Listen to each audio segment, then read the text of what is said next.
बादशाह अकबर अपने दरबार में हमेशा नई नई पहेलियां पूछते रहते थे और उनके सबसे चतुर मंत्री बीरबल हर बार अपनी बुद्धिमानी से सबका दिल जीत लेते थे। एक दिन अकबर ने दरबार में ऐलान किया, जो कोई भी इस राज्य में सबसे बड़े मूर्ख को ढूंढ कर लाएगा, उसे इनाम मिलेगा।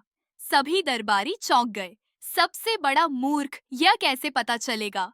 लेकिन बीरबल मुस्कुराए और बोले, जहां पनाह, मुझे थोड़ा समय दीजिए, मैं जल्द ही आपके सामने सबसे बड़े मूर्ख को पेश करूंगा। बीरबल ने शहर में घूम घूम कर सबसे बड़े मूर्ख को ढूंढना शुरू किया। उसने एक आदमी को देखा जो बारिश में भीगते हुए कह रहा था, मैं भीग रहा हूँ, मुझे बारिश से बचाओ। लेकिन छाता उसके हाथ में ही था। उसने एक व्यक्ति को देखा जो अपनी खुद की छाया से डरकर भाग रहा था। बीरबल को कई मूर्ख लोग मिले, लेकिन उसे अब भी वह सबसे बड़ा मूर्ख नहीं मिला जिसकी वह तलाश कर रहा था।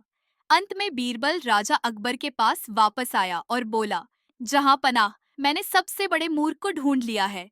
अकबर उत्सुकता से बोले, कहाँ है वह मूर्ख? बीरबल मुस्कुराए और आईना निकालकर अकबर के सामने रख दिया। अकबर हैरान रह गए और गुस्से में बोले, क्या तुम कहना चाहते हो कि मैं मूर्ख हूँ? बीरबल विनम्रता से बोले, नहीं जहांपनाह, आप सबसे बुद्धिमान हैं। लेकिन सोचिए, आपने खुद यह ऐलान किया कि जो सबसे बड़े मूर्ख को ढूंढ कर लाएगा, उसे इनाम मिलेगा। यानी आपने खुद ही मान लिया कि आपके राज्य में मूर्खों को खोजने की जरूरत है। अगर आपका राज्य मूर्खों से भरा है, तो सबसे बड़े मूर्ख तो वही हुए जिसने इन मूर्खों को राजा बनाया। अकबर कुछ पल चुप रहे और फिर जोर जोर से हंसने लगे।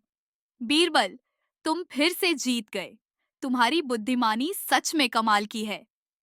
शिक्षा इस कहानी से हमें यह सीख मिलती है कि बुद्धिमानी से हर मुश्किल सवाल का जवाब दिया जा सकता है।